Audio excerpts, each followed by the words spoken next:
This interview is for information only and should not be considered as investment advice or a recommendation to buy shares in the company featured. Welcome to this Stock Box interview.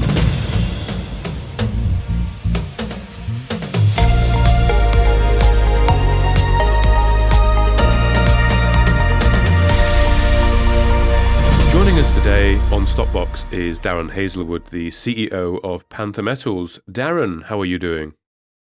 I'm very well, Mark, if a little tired, but thanks for asking. You sound a little bit under the weather yourself. A little bit. I've got a cold, but, I don't mind having a cold. I've not had a cold for 2 years. I was slightly worried that it would be a bad one when it came around because of waning immunity, but actually it's not as bad. It's like a normal cold, so I'm fairly happy to have one and get it through my system for the last 2 years of not having one. So, but I'm coming out the other end. So good. Let's hope it doesn't develop into man flu, because we all know how many days in bed that entails. Quite a few. So you mentioned you're tired, and that is because you have recently returned from a trip out to Canada, haven't you, to visit the Panther projects out there. So tell us about the trip then. What was it all about?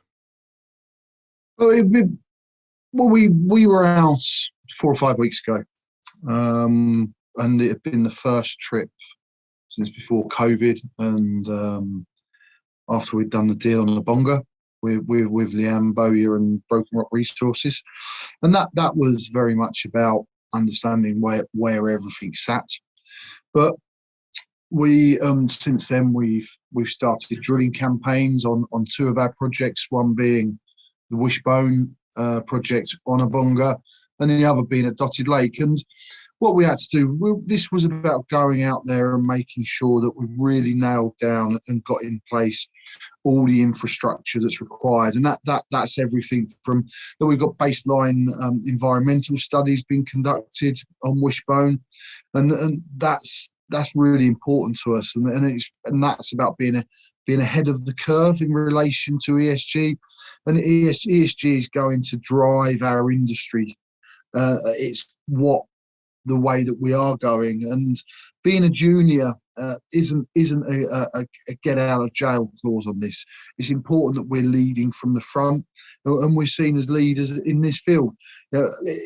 ESG and environmental, it's going to add value from the outset on any project. And for those that don't know what ESG actually stands for, it's environmental, social and governance, and it covers just about every aspect of the business. But also we needed to put in place core storage, cutting facilities and core logging. And we visited the drillers up at Dotted Lake. Things had been a little bit slow there, but that was down to persistent heavy rain, and that created a few access issues, and they've now been resolved. And the drillers are going at full bore. They're a great bunch of guys. And in fact, they're sleeping on site now to enable them to get ahead back on track, and it cuts down their requirement to travel on the trail that we put in. But that'll freeze anyways over the next few weeks and doesn't become an issue. But what we expect the drilling campaign to be completed by then. And look, the drillers were excited with some of the early core that they saw. We didn't get visibility on that. It was all assay. It's all packed up nicely, but it's only a matter of time before the assays go in, and we're definitely looking forward to those results. We saw some interesting core that they just happened to be drilling when we were there. It had a lot of the elements in it that you'd hope to see. We managed to get over to a Bonga a couple of times, and that was in relation to reviewing the drilling, the ongoing drilling program, and prospecting as well, having a look at the larger area. And that confirmed our understanding of the opportunity and the scale that's on offer. The geology, it has all the right ingredients there. And we also got to look at the trail that we're going to construct across the whole greenstone belt. And the installation of this is really going to open up a Bonga like never before. And it will allow us to start unraveling its secrets, which is exciting. The wider a Bonga belt. It contains all the stresses that you'd hope to see, the foldings and structures that give us confidence. Those combined, they will create the weak points, the fractures, that's allowed the fluids historically to flow, and that's what's going to form our deposits. And then the major north-south structures were certainly very interesting as well. And at Wishbone, we put out photos on Twitter that we've hit massive sulfides, and that's in hole number 1. And now they've just started drilling hole number 2. So we already understand this area contains all the right ingredients, and now we're focused on completing this drilling program and getting the core to the labs. Okay, so lots of activity then going on, Darren, on the ground. What was it like to sort of see that firsthand? And also, you mentioned this trail. It's quite a significant trail, isn't it, that you're building here? And how's that going? Yeah, no, it's good. We finished the week. Our very last meeting of the week was regarding. We have got one water crossing on the property, and that means installing a temporary bridge. And that was actually our very last meeting before we were sort of going hammer and tongs to get back to the airport, because it was genuinely one of those weeks where everything, that there wasn't a moment spare. That's going very well, and it's just a case of us putting that in place now, and how we're going to do it, and what. Because that will effectively, it's about 28 kilometres the trail, but that will enable us to then use that as, if you imagine the M1 going through the heart of the UK, and you build your junctions off of that. So there are a lot shorter trails to get to the target areas that you're looking at, and it enables you to do prospecting in a lot more comprehensive way. It enables you to do your mapping and understanding your structures and what you're looking for and what you're looking to target and what your expectations are around those. And you could do this helicopter supported, but that's a very expensive way around it. And once you've got the greenstone belt open, then you can unravel it, and that's exactly our plan. So this will give you access right across the whole project area? Absolutely will, yeah. Excellent. Okay. And in terms of the stage of exploration, Darren, obviously there are drills turning. We're still at quite an early stage, aren't we here? This is about the stratigraphy, is that right? Yeah, Dotted Lake is about stratigraphy. We've got a little bit more of an understanding at Wishbone. At Wishbone, you've got some very high copper lake sediment samples, and they sit around certain areas. And one of the interesting things of doing the site visit is you look on Google Earth, as everyone uses these days, and all the maps available, and you expect to see reasonably hilly sort of areas. And it wasn't as hilly as we was expecting, which actually is a good thing. So that shows that the leaching that has clearly happened into the waterways and lakes around certain target areas, it's not so easy for any commodity to travel. So that gives us added confidence that the prospectivity of Wishbone is right up there with everything we hoped and wished it would be. Okay. And then you've got the samples going off to the lab. When do you expect to see some results and start to build on the picture? I'm not going to nail myself to the mast in timescale terms. Everybody knows across the globe that labs are busy. However, we have had some core cut, and we have got that into the labs. So we're pushing forward as quickly as we can. We've done prospecting last week. Those have all now gone to the labs. It's all happening, but we are very much in the hands of others. And once you're in that process, you're making a rod for your own back if you start trying to guess timelines. Mm-hmm. Okay. And as then we approach in Canada the winter season, does activity still continue on the ground, or was it moved to a more sort of desktop environment? it becomes easier. Okay. Access in Canada. Once I touched on the rain at Dotted Lake that caused some issues for the guys on the trail. As winter approaches, actually those trails freeze, so the access becomes a huge amount easier, because you've got to remember it's not like the UK. There's snow machines and listen, their infrastructure is built around travelling through what in this country would close the railways and schools. To them, they don't even break their stride, and it just makes it easier with what we would be doing. It removes the muck and the dirt away from the process in reality. Okay, so there'll be continuing activity on the ground, continuing drilling to continue to build the picture.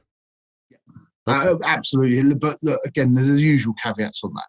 It's we've got to get drill results, assays back, and that then enables us to move forward with the next stage of planning. Cool. But yeah, all things being well, that's what we expect to happen. Okay, excellent.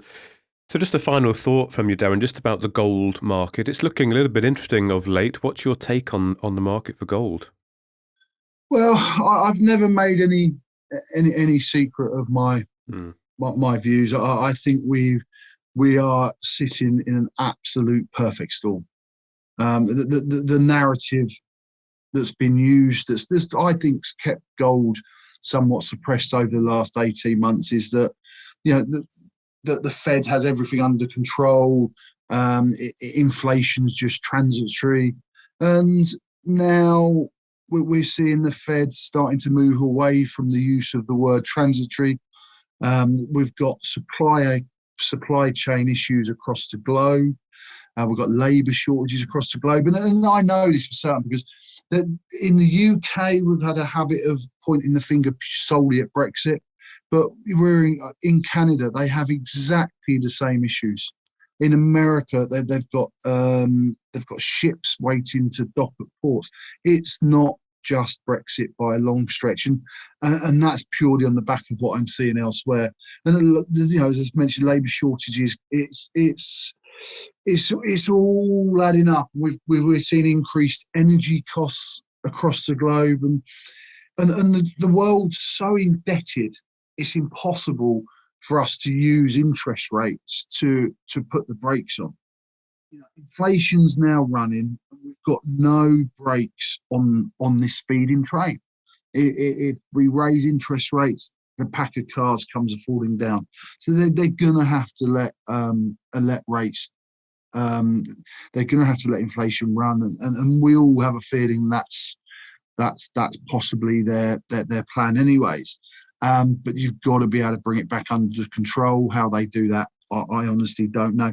And look, we've even got one of the most well-known investors and people in the world that's made substantial sums out of the industry, which is Pierre Lassonde. And he's gone on record as saying, look, buy gold equities until it hurts. And he said that recently. And it's not without foundation. It's clear there are major stresses in the system. There are factors that point to why gold's been held back somewhat over the last little while after it hit record highs. I think it's on the verge of running, because all these factors are: inflation is great for gold, very low interest rates or negative interest rates, which are going to continue over the long term. All of them are trigger points that says that gold will go higher. And what about copper, Darren? What's your opinion on copper? Well, look, just over the last week, we've seen the LME, which is the London Metal Exchange, inventories fall below 20,000 tonnes last week.